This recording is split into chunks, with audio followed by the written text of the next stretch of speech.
Hi, this is Jayne Groll from ITSM Academy on behalf of ThoughtRock, and today we're going to discuss ISO IEC 20000 is not scary. So let's begin with what is ISO IEC 20000, and from here on we're going to call it ISO 20000. ISO 20000 is an auditable international standard for service management. It promotes an integrated process approach so that IT organizations can effectively deliver IT services that meet business and customer requirements. It's important to note that ISO 20000 does not assess the quality of a service or a product, but it does assess the effectiveness of internal service management processes.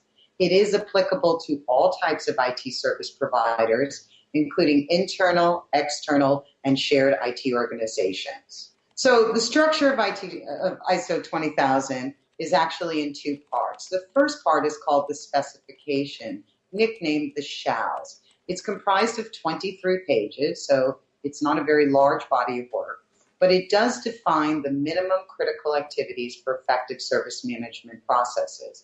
In order to achieve certification, an organization must demonstrate compliance with all of the minimum critical activities contained in Part 1.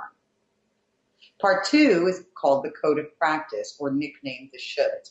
It's comprised of 41 pages, and it describes the IT service management best practices that support the requirements of Part 1.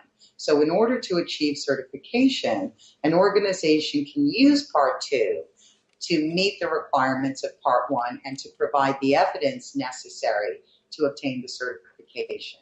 It's important to note that Part 2 is not required to achieve ISO 20000 certification, so you do not need to provide evidence of achieving all of those shoulds. ISO 20000 is based on Plan, Do, Check, Act, the Deming quality cycle, and so there are parts of the standard that specifically address requirements of evidence that Plan, Do, Check, Act is an important part of your organization.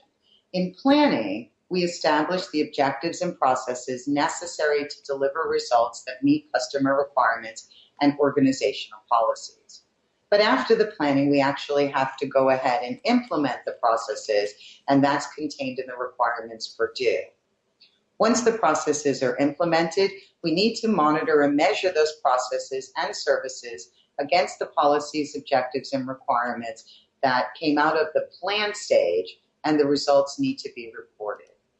And then finally, because ISO 20000 is based on continual improvement, the Act stage requires that we take action to continually improve performance of the process.